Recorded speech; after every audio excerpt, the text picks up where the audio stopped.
नमस्कार दोस्तों, एक बार फिर से स्वागत है आप सभी का अतुल्य आर्यस के इस डिजिटल प्लेटफॉर्म पर। फ्रेंड्स, पिछली क्लास में हमने देखा था राजस्थान के प्रमुख मंदिर और 11 जिलों के प्रमुख मंदिरों की चर्चा आपने कर चुके थे। राजस्थान के मंदिर की सीरीज़ में ये आपकी सेकेंड वीडियो है। आज हम 11 और जिलों के इम्पोर्टेंट जो मंदिर हैं उनके विषय में डिस्कस करने वाले हैं। मुझे उम्मीद है कि ये क्लासेस आपके लिए बहुत ज़्यादा उपयोगी होगी और अतुल्य आर्यस का ये डिजिटल प्लेटफॉर्म आपके लिए बहुत ही ज़्यादा लाभदायक साबित हो रहा है। तो चलिएगा शुरू करते हैं आज की क्लास को। और सबसे पहले हम बात करते हैं टोंक जिले के प्रमुख मंदिरों के विषय में। टोंक जिले के प्रमुख मंदिर कौन कौन से हैं? तो सबसे पहले आता है डिगी कल्याण जी, या हम इसे कहते हैं कल्याण जी का मंदिर। डिगी मालपुरा में ये है दोस्तों। कहाँ पर है? टोंक में है। और यहाँ जो आपसे प्रश्न पहला तो ये पूछा जा सकता है कि कल्याण जी का मंदिर कहाँ है? डिगी मालपुरा में है दोस्तों। दूसरा प्रश्न ये कि ये किसने इसका निर्माण करवाया था? तो इसका निर्माण महाराणा संग्राम सिंह के काल में तिवाड़ी ब्राह्मणों के द्वारा इसका निर्माण करवाया गया था। दूसरी बात, फिर इसके बाद में दोस्तों यहाँ पर मूर्ति किसकी है? तो यहाँ पर विष्णु की चतुर्भुज प्रतिमा जो है वो यहाँ विराजमान है, यानी विष्णु की यहाँ पर पूजा की जाती है दोस्तों। तो हम बात कर रहे हैं डिगी कल्याण जी के मंदिर की। इसको डिगी कल्याण जी के नाम से भी जाना जाता है, या हम कहें कल्याण जी का मंदिर। तो ये डिगी मालपुरा में है, जिसका निर्माण महाराणा संग्राम सिंह के द्वारा करवाया गया था। उसके काल के अंदर तिवाड़ी ब्राह्मणों के द्वारा करवाया गया था। और यहाँ पर जो मूर्ति है वो विष्णु की मूर्ति है, चतुर्भुज प्रतिमा यहाँ पर विराजमान है दोस्तों। इसके अलावा इसे मुस्लिम जब पूछते हैं तो इसे कलहण पीर के नाम से जानते हैं, यानी इसे और क्या कहा जाता है दोस्तों? कलहण पीर भी कहा जाता है। यहाँ देखिए मेला लगता है, एक तो वैशाख माह की पूर्णिमा को लगता है, और एक भाद्रपद में शुक्ल एकादशी को लगता है, और एक श्रावण मास की अमावस्या को लगता है दोस्तों। यहाँ 3 मेले हम देख पा रहे हैं। एक वैशाख माह में है, एक भाद्रपद माह में है, और एक श्रावण माह में है दोस्तों। वैशाख वाला पूर्णिमा को है और श्रावण वाला अमावस्या को है दोस्तों। और भाद्रपद वाला 11 जिसको अपने बोलते हैं शुक्ल एकादशी को ये मेला लगता है। तो दोस्तों, जैसा कि मंदिरों के बाद में ये चर्चा में रहता है कि कौन से मंदिर में कौन सी समस्या का हल होता है। जैसे दोस्तों, सांप किसी को काट ले तो गोगा जी का नाम लिया जाता है, केसरिया कुंवर जी का नाम लिया जाता है, या हम मानते हैं उस मंदिर पे जाने पर वो ठीक हो जाते हैं। तो इसी प्रकार से बहुत सारी हमारी ऐसी धार्मिक मान्यता है कि इस मंदिर में पूजा कर लेने पर जो है इस रोग का इलाज संभव है, या ये रोग जो है वो दूर हो जाता है। तो यहाँ पर भी ये है कि कुष्ठ रोग अगर किसी को है तो वो अपने निवारण के लिए इनकी पूजा करता है तो वो ठीक हो जाता है। ऐसी परंपरा है, ऐसा अपने पढ़ते हैं यहाँ पर। इसके बाद में दोस्तों आगे जो हमारा दूसरा मंदिर आता है वो है देवधाम जोधपुरिया। किसकी बात कर रहे हैं? देवधाम जोधपुरिया है। ये देव नारायण जी का मंदिर है दोस्तों। किसका है? देव नारायण जी का मंदिर जो है वो गुर्जर समाज का भारतवर्ष में सबसे बड़ा पौराणिक तीर्थ स्थल जो है वो देवधाम जोधपुरिया को माना जाता है। जोधपुर में नहीं है, टोंक में है दोस्तों। ये भी हमने चर्चा भी की थी दोस्तों। तो टोंक जिले के मंदिरों को हम देख रहे हैं, जिसमें कल्याण जी का मंदिर हमने देखा, और देवधाम जोधपुरिया जो देव नारायण जी यानी गुर्जर समाज के देवता का ये मंदिर है दोस्तों, जो टोंक में स्थित है। एक भारतवर्ष का सबसे बड़ा पौराणिक स्थल है, इसलिए पूछा जा सकता है। ये 3 नदियों के संगम पर है दोस्तों। कौन कौन सी नदियां हैं? मानसी है, बांडी है और खोराक्सी नदी है। ये 3 जो नदियां हैं, प्रमुख नदियां हैं, इन्हीं के संगम पर ये स्थित है दोस्तों। आगे बढ़ते हैं हम, और आगे बढ़ते हुए हम बात करते हैं निवाई के जलंधर नाथ मंदिर के विषय में। निवाई में है दोस्तों ये जलंधर नाथ का मंदिर। यह मंदिर टोंक की निवाई तहसील में है। टोंक जिले की एक तहसील है निवाई, उस तहसील के अंदर है जलंधर नाथ का मंदिर। फिर हम बात कर लेते हैं बिसल देव का गोकर्णेश्वर मंदिर, महादेव मंदिर। यहाँ देखिएगा गोकर्णेश्वर यानी गाय के कान का मंदिर है दोस्तों। गाय के कान को ईश्वर का रूप दिया गया है। महादेव है तो महादेव जहाँ है वो शिव तो वहाँ पर साथ में मान ही लेते हैं अपने। तो यहाँ ये माना जाता है कि बनास नदी के किनारे गुफा में इस मंदिर के शिवलिंग पर गाय का कान उत्कीर्ण है दोस्तों। यहाँ ध्यान दीजिएगा, महादेव आ गया तो शिव का मंदिर तो हो ही गया, शिवलिंग तो होना ही है, लेकिन ये कहा जाता है, ये माना जाता है कि शिवलिंग के ऊपर जो कान बना हुआ है वो गाय के कान का निशान है। और ये जो गाय है ये वो पौराणिक गाय है जिसने पृथ्वी को अपने सींगों पर उठा रखा है। आपने कई बार चित्र में ऐसा देखा होगा, तो ये वही गाय मानी जाती है जिसका कान यहाँ पर है। तो इस प्रकार से ये जो है मंदिर बहुत ज़्यादा हमारे लिए इम्पोर्टेंट हो जाता है। और ऐसा माना जाता है कि जो रावण था, रावण ने भी शिव मंदिर में शिव जी की उपासना जो की थी वो यहीं पर की थी दोस्तों। तो एक तो ये बिसलपुर का है, गोकर्णेश्वर है, तो महादेव यानी शिवलिंग बना हुआ है जिसके ऊपर गाय का कान है, और जो कान है वो उस गाय का माना जाता है जो पौराणिक गाय है जिसने पृथ्वी को अपने सींगों पर उठा रखा है। रावण ने भी यहीं पर तपस्या उपासना की थी दोस्तों। आगे बढ़ते हैं और उसके बाद में अगले ज़िले की बात करें तो फिर हमारा ज़िला आता है बांसवाड़ा ज़िला, यानी हम बात करेंगे बांसवाड़ा ज़िले के प्रमुख मंदिर और आस्था स्थलों के विषय में। तो यहाँ पर जो सबसे पहला इम्पोर्टेंट हमारा मंदिर आता है वो है घोटिया अम्बा का मंदिर। ये जो घोटिया अम्बा का मंदिर है ये महाभारत कालीन है दोस्तों। अगर आपसे पूछा जाए महाभारत कालीन घोटिया अम्बा का मंदिर कहाँ है, तो फिर बांसवाड़ा में है दोस्तों। घोटिया अम्बा स्थल जो है वो बागीडोरा या बागीदोरा पंचायत समिति क्षेत्र बांसवाड़ा में है। तो घोटिया अम्बा का जो मंदिर है वो बागीडोरा में है दोस्तों। ऐसी मान्यता है कि पांडवों ने वनवास के समय अपना कुछ समय यहाँ पर गुजारा था, इसलिए भी इम्पोर्टेंट हो गया कि पांडव जो थे उन्होंने वनवास के समय अपना कुछ समय यहाँ पर गुजारा था दोस्तों। महाभारत के अनुसार यही वो स्थान है जहाँ पर पांडवों ने श्री कृष्ण की सहायता से 88,000 ऋषियों को भोजन करवाया था। इतने सारे ऋषि जो हैं एक पात्र से भोजन करके जाते हैं। ये जो चमत्कारिक घटना है महाभारत के अनुसार इसी स्थान की स्वीकार की जाती है दोस्तों।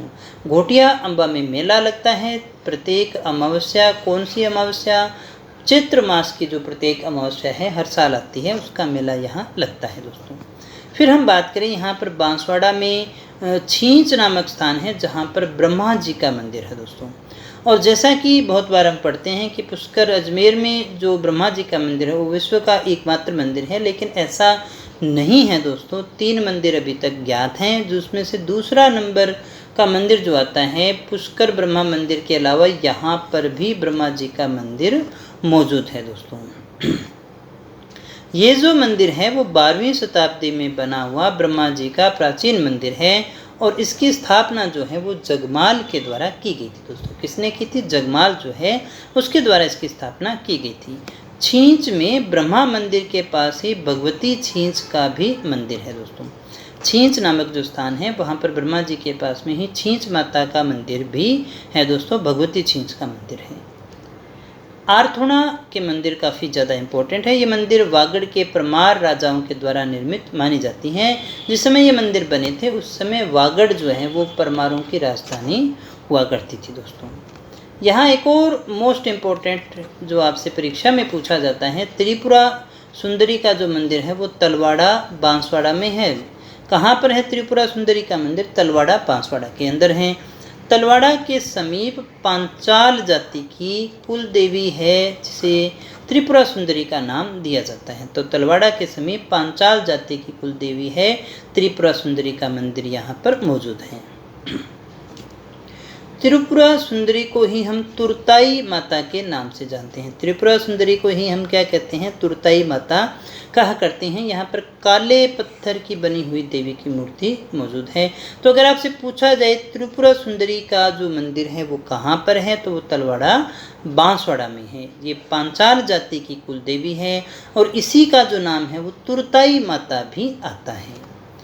बाद में चर्चा करते हैं हम तलवाड़ा के ही प्राचीन सूर्य मंदिर के विषय में। तलवाड़ा में 11वीं शताब्दी के आसपास का बना हुआ एक जीर्ण शीर्ण अवस्था में मंदिर है, सूर्य मंदिर है, जो तलवाड़ा में स्थित है दोस्तों। इसमें सूर्य की मूर्ति जो है एक कोने में रखी हुई है। इतना काफ़ी है वैसे तो जानने के लिए हमारे पास में। 12वीं शताब्दी के आसपास का बना हुआ लक्ष्मी नारायण जी का मंदिर भी यही है। मंडलेश्वर शिव मंदिर आरथोणा बांसवाड़ा। आरथोणा के मंदिर काफ़ी ज़्यादा इंपॉर्टेंट है दोस्तों। आरथोणा में लकुली संप्रदाय जो था, लकुली संप्रदाय का परमार कालीन शिव मंदिर स्थित है। इसका जो निर्माण है 1080 ईस्वी में वागड़ के परमार राजा मंडलिक के पुत्र चामुंडराज के द्वारा करवाया गया था। इतना तो शायद न पूछे आपसे, मंडलेश्वर शिव मंदिर पूछा जा सकता है दोस्तों। इसके बाद में दोस्तों हम बात कर लेते हैं चित्तौड़गढ़ के मंदिरों के विषय में। चित्तौड़गढ़ किले के लिए फेमस है, तो यहाँ पर कुछ मंदिर भी हैं। मातृकुंडिया मोस्ट इम्पोर्टेंट है। चित्तौड़गढ़ का रासमी पंचायत समिति है, वहाँ पर चंद्रभागा नदी के किनारे ये तीर्थ स्थल स्थित है दोस्तों। मातृकुंडिया तीर्थ स्थल कहाँ है? रासमी पंचायत समिति में है, चित्तौड़गढ़ में है, चंद्रभागा नदी के किनारे हैं। और ये इसलिए इम्पोर्टेंट है क्योंकि इसे राजस्थान का हरिद्वार कहते हैं। क्यों कहते हैं दोस्तों? जैसे गंगा में अस्थियां बहाते हैं तो यहाँ पर भी बहाई जाती है। यहाँ जो जल है उसे पवित्र माना जाता है और अस्थियां जो हैं मृत्यु के बाद में अस्थियां यहाँ पर प्रवाहित की जाती हैं। और उसी की तरह जैसे हरिद्वार में लक्ष्मण झूला है, वैसे ही यहाँ पर आपको लक्ष्मण झूला भी देखने को मिल जाएगा, इसलिए इम्पोर्टेंट हो गया। अब इसके बाद में एक और मंदिर हमारा आता है समिद्धेश्वर मंदिर। समिद्धेश्वर मंदिर ये जो है ये 1011 से 1055 ईस्वी के मध्य मालवा के परमार राजा भोज ने इसको बनवाया था। महाराणा मोकल ने 1428 में इसका जीर्णोद्धार करवाया था। किसने करवाया था दोस्तों? 1428 में मोकल ने जो है इसका जीर्णोद्धार करवाया था। ये किस शैली में बना हुआ है? समिद्धेश्वर मंदिर जो है वो नागर शैली में बना हुआ है। किस शैली में बना हुआ है दोस्तों? नागर शैली में बना हुआ प्रसिद्ध मंदिर है। इसके बाद में सांवलिया जी का मंदिर। सांवलिया जी का मंदिर कहाँ है? बहुत इंपॉर्टेंट है। ये मंडफिया गांव में है, चित्तौड़गढ़ के मंडफिया गांव में सांवलिया जी का मंदिर स्थित है दोस्तों। और यहाँ पर किसकी मूर्ति है? तो यहाँ पर कृष्ण जी की मूर्ति है जिसकी पूजा की जाती है। काले पत्थर की श्री कृष्ण की मूर्ति मौजूद है। यहाँ पर जल झूलनी एकादशी जब आती है तो यहाँ पर मेला भी लगता है। कुछ और मंदिरों के विषय में बात कर लेते हैं जो चित्तौड़गढ़ के हैं। तो मीरा मंदिर, जो मीराबाई का मंदिर है, वो यहाँ पर भी है, चित्तौड़गढ़ के किले में है दोस्तों। और ये इंडो आर्यन शैली में बना हुआ मंदिर है, इसलिए थोड़ा सा महत्वपूर्ण हो जाता है। मीरा मंदिर सीधा तो पता नहीं आप बता भी देते, लेकिन इंडो आर्यन शैली में है, ये एक अलग बात है, इसलिए यहाँ से कोई प्रश्न आपसे पूछा जा सकता है। इसके बाद में देखिएगा दोस्तों, श्रृंगार चंवरी का नाम आता है। शांतिनाथ जैन मंदिर है ये, जिसे कुंभा के कोषाधिपति के पुत्र बेलका ने इसे बनवाया था। तो श्रृंगार चंवरी चित्तौड़गढ़ में है, इतना ही हमें याद रखना है। 27 देवरी याद रखिएगा, 7 और 20 यानी 27 देवरियां होने के कारण से 27 देवरी कहते हैं। 11वीं सदी में बना हुआ भव्य जैन मंदिर है। कहाँ है 27 देवरी? चित्तौड़गढ़ में है, क्योंकि हम चित्तौड़गढ़ को ही पढ़ रहे हैं। इसके अलावा कुंभ शाम का मंदिर भी चित्तौड़ के किले में ही मौजूद है। फिर असावरा माता या फिर आवरी माता का जो मंदिर है चित्तौड़गढ़ की बदेसर पंचायत समिति के पास मौजूद है। यहाँ पर देखिएगा लकवा किसी को हो गया है तो उसके मरीजों को यहाँ पर लाया जाता है असावरा माता या आवरी माता के, जिसमें इनका इलाज हो जाया करता है। फिर हम बात करते हैं बांडोली के शिव मंदिर के विषय में। तो भैंसरोडगढ़ में स्थित बांडोली के शिव मंदिर उत्तर गुप्त कालीन स्थापत्य कला में निर्मित मंदिर माना जाता है। तो यहाँ याद रखना है, बांडोली के शिव मंदिर कहाँ है? भैंसरोडगढ़ में है। और बांडोली के शिव मंदिर जो है वो उत्तर गुप्त कालीन स्थापत्य कला के माने जाते हैं। इसे घाटेश्वर महादेव के नाम से भी जाना जाता है। इसका जो निर्माण हुआ था वो परमार राजा हुन के द्वारा करवाया गया था।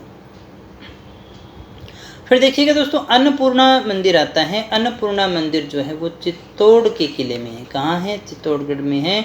इसे बिरबड़ी माता भी कहा जाता है। और क्या कहते हैं दोस्तों? इसे बिरबड़ी माता भी कहते हैं। इसका निर्माण हमीर के द्वारा करवाया गया था। फिर हम आते हैं गंगानगर के आस्था स्थल। यहाँ पर मैंने आस्था स्थल लिखा है क्योंकि यहाँ पर मंदिर इतने प्रसिद्ध नहीं हैं दोस्तों। यहाँ पर आपको गुरुद्वारे मिलेंगे, और जो भी, वैसे तो ईश्वर सभी जगह एक जैसे होते हैं मंदिरों के रूप में, गुरुद्वारों के रूप में, तो आस्था स्थल के रूप में मैं यहाँ पर इसको करवा रहा हूँ। गुरुद्वारा बुढ़ा जोड़ है, ये रायसेन नगर तहसील के डाबला गाँव में है। और ये काफ़ी इम्पोर्टेंट है, बहुत बार परीक्षा में पूछा गया है। श्रावण मास की अमावस्या को यहाँ पर मेला लगता है। इसके अलावा यहाँ पर एक और गुरुद्वारा कह सकते हैं अपने इम्पोर्टेंट तो वो है डाडा पंपाराम का डेरा, जो विजयनगर में आप जाओगे तो वहाँ देखने को मिल जाएगा। श्री गंगानगर में पंपाराम जी का समाधि स्थल और सिख संप्रदाय का धार्मिक स्थल है। प्रतिवर्ष फाल्गुन माह में 7 दिवसीय मेला यहाँ पर लगता है दोस्तों। फिर हम आ जाते हैं हनुमानगढ़ के आस्था स्थलों के विषय में बात कर लेते हैं। यहाँ जो सबसे प्रसिद्ध है वो है गोगा मेड़ी नोहर। गोगा जी बहुत इंपॉर्टेंट है दोस्तों, कल्चर में से एक क्वेश्चन यहाँ से डेफिनेट आता ही आता है, तो हम इसको गोगा जी पढ़ेंगे तब वहाँ भी देखेंगे। यहाँ पर गोगा मेड़ी के विषय में बात करें तो इतना ही याद रखना है, ये गोगा जी का समाधि स्थल है, इसे शीर्ष मेड़ी कहते हैं दोस्तों। इसकी जो बनावट है वो एक मकबरे के समान है। किसके समान है? मकबरे के समान, इतना ही याद रखिएगा, ज़्यादा कोई इसमें तनाव लेने की आवश्यकता नहीं है। इसके बाद में हम बात कर लेते हैं भद्रकाली माता का मंदिर। भद्रकाली माता का जो मंदिर है वो हनुमानगढ़ ज़िले के मुख्यालय के पास में ही है, अमरपुरा थेड़ी गांव में है। भद्रकाली माता का काफ़ी प्राचीन मंदिर है दोस्तों, मुगलों के समय का माना जाता है ये। यहाँ पर एक शिला माता का भी मंदिर है। सांप्रदायिक सद्भावना का प्रतीक इसलिए मानते हैं, इसे शिला पीर और शिला माता दोनों ही रूप में देखा जाता है। हनुमानगढ़ जिला मुख्यालय पे ये आपको देखने को मिल जाएगा। ब्रह्मणी माता का मंदिर है, हनुमानगढ़ ज़िले में है, लेकिन हनुमानगढ़ ज़िले की एक तहसील है रावतसर, उसके पल्लू जो कस्बा है, गांव तो नहीं है, कस्बा है, वहाँ पर आपको कल्लूर के खंडहर में स्थित ऐतिहासिक ब्रह्मणी माता का मंदिर देखने को मिल जाएगा। सुखा सिंह मेहताब सिंह गुरुद्वारा है यहाँ पे, जिला मुख्यालय हनुमानगढ़ में ही है दोस्तों। प्रतिवर्ष अमावस्या में यहाँ पर विशाल जोड़ मेला भरता है, प्रति अमावस्या पर। उसके बाद में हम बात कर लेते हैं झुंझुनू। झुंझुनू के काफ़ी मंदिर हैं जो इम्पोर्टेंट है हमारे लिए, जिसमें सबसे पहले लोहारगल के मंदिर आते हैं दोस्तों।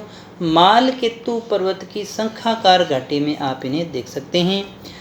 इस तीर्थ की 24 कोसीय परिक्रमा प्रसिद्ध है, यानी इसकी 24 कोस की एक परिक्रमा है, उसे किया जाता है। ये गोगा नवमी से आरंभ होती है और भाद्रपद अमावस्या तक ये चलती है, इतने लंबी ये चलती है दोस्तों। इसे मालखेत की परिक्रमा भी कहा जाता है।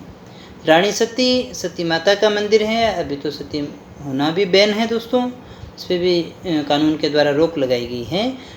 ये पुराना मंदिर है दोस्तों, झुंझुनू में है, और रानी सती का जो वास्तविक नाम था वो नारायणी हुआ करता था दोस्तों। रघुनाथ जी का मंदिर है। रघुनाथ यानी राम से संबंधित है दोस्तों। रघुनाथ जी का मंदिर कहाँ है? खेतड़ी में है, ये याद रखिएगा। रघुनाथ जी का मंदिर कहाँ है दोस्तों? खेतड़ी में है। प्रसिद्ध मंदिर है, इसका निर्माण राजा बख्तावर की पत्नी चूड़ावती ने करवाया था। यहाँ पर श्री राम और लक्ष्मण की मूंछों वाली प्रतिमा है दोस्तों, मूंछों वाले राम आपको यहाँ पर देखने को मिलेंगे। इसके अलावा अन्य आस्था स्थल झुंझुनू के तो नरहड़ शरीफ को भी यहाँ देख लेते हैं। झुंझुनू की चिड़ावा तहसील में है नरहड़ में बाबा शक्कर पीर की दरगाह है। कौन से पीर की दरगाह है दोस्तों? शक्कर पीर की दरगाह, जिसे बांगड़ का धनी कहते हैं। यहाँ से आपसे प्रश्न पूछा जा सकता है, बांगड़ के धनी कौन है? शक्कर बाबा। बांगड़ के धनी कौन है? नरहड़ शरीफ। इसमें से जैसा भी आ जाए वो आप क्वेश्चन कर लीजिएगा। ये है कहाँ पर? ये चिड़ावा में है दोस्तों। मनसा माता का मंदिर है यहाँ पे। तो ये कुछ एक अन्य आस्था स्थल थे जिसके विषय में हमने चर्चा की। अब हम बात कर लेते हैं जालोर जिले के प्रमुख मंदिरों के विषय में। सिरे मंदिर यहाँ का काफ़ी ज़्यादा प्रसिद्ध है। जालोर में कन्यागिरी पर्वत है, वहाँ पर योगीराज जलंधर नाथ की सिद्ध तपोभूमि है जहाँ पर ये मौजूद है। यहाँ जो मंदिर है उसका निर्माण मारवाड़ रियासत के शासक राजा मान सिंह के द्वारा करवाया गया था। किसने करवाया था? राजा मान सिंह ने करवाया था दोस्तों। फिर आता है महोदरी यानी आशापुरी माता का मंदिर मोदरा में है। महोदरी आशापुरा माता का मंदिर मोदरा जालोर में ही है। ये मोदरा जालोर के सोनगरा चौहान शासकों की कुल देवी हुआ करती थी। यहाँ पर 1000 वर्ष पुरानी मूर्ति आपको मिल जाएगी आशापुरा माता की। जालोर के अन्य मंदिर की बात करें तो मंदिर आपेश्वर महादेव है, तो शिव जी का हो ही गया। जालोर के रामसेन ग्राम में ये, अब इसे रामसेन ही कहा जाता है, पहले और नाम भी आपको मिल जाएंगे। शिव मंदिर प्रसिद्ध है, ये गुर्जर प्रदेहर काल का है। मलिक शाह पीर की दरगाह कहाँ है? ये भी जालोर दुर्ग में। मलिक शाह पीर की दरगाह यहीं है। सुंधा माता का मंदिर जसवंतपुरा जालोर में है, ये काफ़ी ज़्यादा प्रसिद्ध है, शक्तिपीठ माना जाता है। फिर इम्पोर्टेंट हमारा नीलकंठ महादेव शिवालय, ये जालोर बाड़मेर पाली की सीमा पर है और इसका जो शिवलिंग है आधा काला और आधा पीला है, ये इसकी विशेषता है। किसका जो शिवलिंग है वो आधा काला है और आधा पीला है। इसका जो निर्माण करवाया था अलाउद्दीन खिलजी के द्वारा मस्जिद नुमा ढांचे के रूप में करवाया गया था। आगे बढ़ते हैं और बात कर लेते हैं जोधपुर के प्रसिद्ध मंदिरों के विषय में। तो अधरशिला महादेव का जो मंदिर, अधरशिला रामदेव हैं, रामदेव नाम में आ गया तो रामदेव जी का मंदिर है जो जालोरिया काबा जोधपुर में एक सीधी चट्टान पर बना हुआ है। सचिया माता का मंदिर ये कहाँ है? ओसिया में है। ये काफ़ी ज़्यादा इम्पोर्टेंट है। 11वीं सदी में निर्मित ओसिया जोधपुर में स्थित सचिया माता का मंदिर महिषासुर मर्दिनी की सजीव प्रतिमा के लिए जाना जाता है। महामंदिर जोधपुर काफ़ी इम्पोर्टेंट है। नाथ संप्रदाय का ये मुख्य तीर्थ स्थल है। कनफड़े जो नाथ हुआ करते थे उनका प्रमुख तीर्थ स्थल है ये। नाथ संप्रदाय का प्रमुख तीर्थ स्थल और प्रमुख गद्दी भी है। 84 खंभों पर बना हुआ मंदिर यहाँ है। अन्य मंदिर देखें तो गंगा श्याम मंदिर है यहाँ पर, कुंज बिहारी मंदिर है, रावण का मंदिर यहीं पर, उत्तरी भारत का पहला रावण का मंदिर आपको जोधपुर में देखने को मिलेगा। रणछोड़ जी का मंदिर है, अचलनाथ महादेव का मंदिर है, सूर्य मंदिर ओसिया है जो जोधपुर का पहला जोधपुर में है और ये राजस्थान का ब्लैक पेगोडा माना जाता है। करौली के मंदिरों की बात कर लेते हैं। करौली जिले का प्रमुख मंदिर कैला देवी है। सबसे इम्पोर्टेंट यही है, सबसे ज़्यादा परीक्षा में यही पूछा जाता है। तो एक तो कैला देवी जो है वो यादव वंश की कुल देवी माना जाता है दोस्तों। जैसे आपने कथा में सुना होगा श्री कृष्ण की जो जब जन्म हुआ था तो जो उनकी बेटियां होती थी और उनको जो कंस के द्वारा मार दिया जाता था तो उनमें से ही जो अंतिम थी जिसको बदल दिया गया था तो वही जो बाद में है कैला देवी बनती है। जब उसको फेंका जाता है तो वो अंतर ध्यान होकर के यहाँ प्रकट हो जाती है, ऐसा मान्यता है। तो त्रिकूट पर्वत की घाटी में स्थित है। सामने बोहरा भक्त की छतरी भी है यहाँ पर। मदन मोहन जी का मंदिर ये बहुत बार पूछा जाता है, करौली में है। मदन मोहन जी की मूर्ति ब्रज भूमि वृंदावन से मुस्लिम आकर्ताओं से बचा करके यहाँ पर लाई गई थी। 1785 में करौली नरेश गोपाल सिंह इस मूर्ति को जयपुर ले आए और यह मंदिर गौड़ीय संप्रदाय का प्रमुख मंदिर माना जाता है। श्री महावीर जी ये भी करौली में है, काफ़ी इम्पोर्टेंट है। करौली के हिंडौन उपखंड में गंभीर नदी के किनारे ये जैन लोक तीर्थ है। इसे पहले चांदनपुर के नाम से भी जाना जाता था। जिनेंद्र रथ यात्रा यहाँ निकलती है जो काफ़ी महत्वपूर्ण है। नागौर के प्रसिद्ध मंदिरों के विषय में बात कर लेते हैं। यहाँ से एक आधा क्वेश्चन आपसे पूछा जाता है। नागौर के प्रमुख मंदिर में चार भुजा नाथ का मंदिर, इसकी जो स्थापना है वो रावदूदा ने की थी। केवाई माता का मंदिर है यहाँ पर दधी माता का मंदिर है, दधीमती माता का मंदिर है जो गोठ मांगलोद में है। बड़े पीर की दरगाह भी है। जसनगर का शिव मंदिर भी है यहाँ पर। बुटाटी धाम ये काफ़ी ज़्यादा फेमस है। लोक संत चतुरदास जी महाराज का ये मंदिर है। इसके बाद में दोस्तों बात करते हैं 11वें जिले में पहुंच चुके हैं जैसलमेर के प्रमुख मंदिरों के विषय में। झालावाड़ के प्रमुख मंदिर हैं, झालावाड़ के मंदिर हैं, ये जैसलमेर के नहीं हैं। झालावाड़ के प्रसिद्ध मंदिर शीतलेश्वर महादेव का मंदिर। शीतलेश्वर महादेव का जो मंदिर है वो झालावाड़ में है। इस मंदिर का निर्माण राजा दुर्गल के सामंत वापक के द्वारा करवाया गया था। राजस्थान के तिथि युक्त देवालयों में सबसे प्राचीन माना जाता है। पद्मनाथ मंदिर है यहाँ पर, 10वीं सदी का सूर्य मंदिर है। इसे 7 सहेलियों का मंदिर भी कहते हैं। ये बहुत बार पूछा जाता है आपसे। हम पढ़ रहे हैं झालावाड़ के प्रमुख मंदिर। शांतिनाथ जैन मंदिर है झालरापाटन में, 10वीं से 12वीं शताब्दी के मध्य बना हुआ ये मंदिर है। कच्छपघात शैली का मंदिर है दोस्तों। चंद्रभागा मंदिर चंद्रभागा नदी के किनारे है, 7वीं सदी का मंदिर है। कोलवी की बौद्ध गुफाएं भी यहाँ पर काफ़ी ज़्यादा प्रसिद्ध है। झालावाड़ में इतनी ही चीज़ें थी दोस्तों। कुछ और ज़िले यानी 11 ज़िले अभी अपने और रह जाते हैं, उनकी चर्चा अपने नेक्स्ट वीडियो में करेंगे। मुझे उम्मीद है कि ये सारा कुछ आपको समझ में आ गया होगा, याद हो जाएगा, तो आपकी परीक्षा में अंक अच्छे आएंगे। मिलते हैं दोस्तों नेक्स्ट वीडियो में, तब तक बने रहिए हमारे साथ। Thank you very much.